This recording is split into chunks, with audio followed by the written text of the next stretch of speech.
अपने इस्तीफे से 4 घंटे पहले विजय रूपाणी अहमदाबाद के सरदार धाम भवन के उद्घाटन कार्यक्रम में शामिल हुए थे। वर्चुअली कार्यक्रम से जुड़कर पीएम मोदी ने इस भवन का उद्घाटन किया। जब यह कार्यक्रम चल रहा था तब किसी को भी अंदाजा नहीं था कि कुछ ही देर बाद विजय रूपाणी को अपनी गद्दी गंवानी पड़ेगी। तो क्या विजय रूपाणी की विदाई की पटकथा पहले ही लिख गई थी? आपको वो वजह बताते हैं जिसके चलते विजय रूपाणी गुजरात में अपना कार्यकाल पूरा नहीं कर पाए। गत 5 वर्षों में मुझे भी योगदान करने का जो अवसर मिला, उसके लिए मैं माननीय प्रधानमंत्री जी के बहुत आभारी हूं, आभार प्रकट करता हूं। समय के साथ साथ कार्यकर्ताओं के दायित्व भी बदलते रहते हैं, ये हमारी पार्टी की विशेषता है। अब मुझे पार्टी का द्वारा जो भी जिम्मेवारी मिलेगी, उसका मैं संपूर्ण दायित्व और नए ऊर्जा के साथ प्रधानमंत्री जी के नेतृत्व में, माननीय राष्ट्रीय अध्यक्ष जी के मार्गदर्शन में मैं अवश्य काम करता रहूंगा। अचानक गुजरात के मुख्यमंत्री पद के इस्तीफे के बाद विजय रूपाणी ने सीएम पद की जिम्मेदारी के लिए पीएम मोदी का आभार जताया और नई भूमिका के लिए अपने आप को तैयार बताया और खुद को साधारण कार्यकर्ता बताकर गुजरात में उठी सियासी हलचल को कम करने की कोशिश की। मेरा त्याग पत्र से गुजरात भारतीय जनता पार्टी के नए नेतृत्व को अवश्य अवसर मिलेगा तथा हम सब एकजुट होकर माननीय प्रधानमंत्री जी के नेतृत्व में गुजरात की इस विकास यात्रा को नई ऊर्जा, नए उत्साह, नए नेतृत्व के साथ आगे अवश्य लेकर जाएंगे। अपने इस्तीफे के बाद विजय रूपाणी की प्रेस कॉन्फ्रेंस से जो बात साफ नहीं हो पाई वो ये कि आखिरकार एकाएक गुजरात के सीएम का इस्तीफा हुआ तो क्यों? वो क्या वजह थी कि चुनाव से ठीक 1 साल पहले गुजरात के सीएम को अपनी गद्दी छोड़नी पड़ी? इस्तीफे की वजहों पर चर्चा से पहले इन 2 तस्वीरों को देखिए। पहली तस्वीर अहमदाबाद में सरदार पटेल धाम के उद्घाटन की है, जिसमें खुद पीएम मोदी वर्चुअल माध्यम से शामिल हुए। सीएम विजय रूपाणी भी इस कार्यक्रम में मौजूद थे। और दूसरी तस्वीर करीब 4 घंटे बाद की है, जहां विजय रूपाणी पद से इस्तीफा देने के बाद राज्यपाल के पास पहुंचे।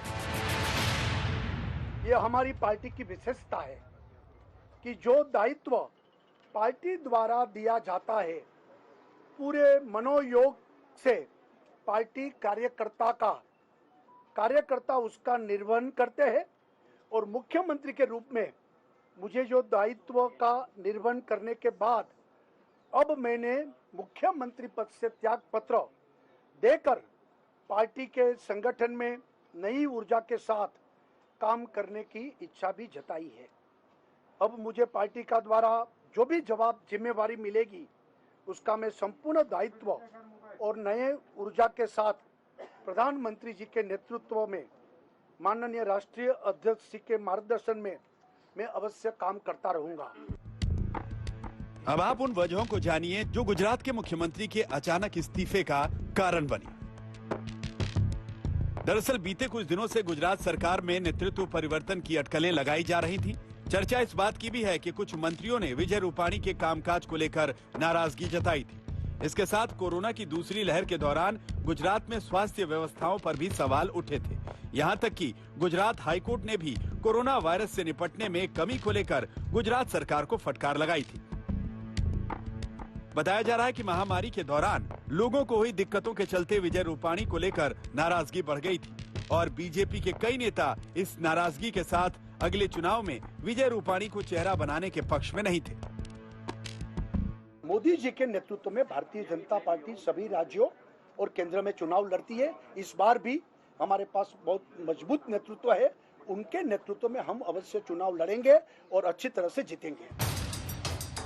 हालांकि गुजरात से आने वाले केंद्रीय मंत्री पुरुषोत्तम रूपाला नाराजगी के बजाय इस नेतृत्व परिवर्तन का प्रयोग बता रहे हैं ताकि विधानसभा चुनाव में पार्टी बेहतर कर सके। कोई घटना नहीं है। विजय भाई ने भी 5 साल तक ये सीएम पद का जिम्मा निर्वहन किया है। 5 साल तक का टेन्योर, ये कोई छोटा टेन्योर इसमें नहीं मानना चाहिए। और जैसे विजय भाई को एक नए नेतृत्व के रूप में पार्टी ने पसंद करके प्रयोग किए थे, ऐसे ही पार्टी और नए नेतृत्व के बारे में सोचती होंगी और सोचा होगा। जिस तरह साल 2016 में चुनाव के साल भर पहले अचानक विजय रूपाणी को मुख्यमंत्री पद की गद्दी मिली थी, ठीक वैसे ही उन्हें अब गद्दी छोड़नी भी पड़ी है। 2017 में विजय रूपाणी दोबारा सीएम बने थे, तब भी कई और नामों पर चर्चा थी। अहमदाबाद से गोपी घांगर और दिल्ली से हिमांशु मिश्रा के साथ अशोक सिंघल, आज तक।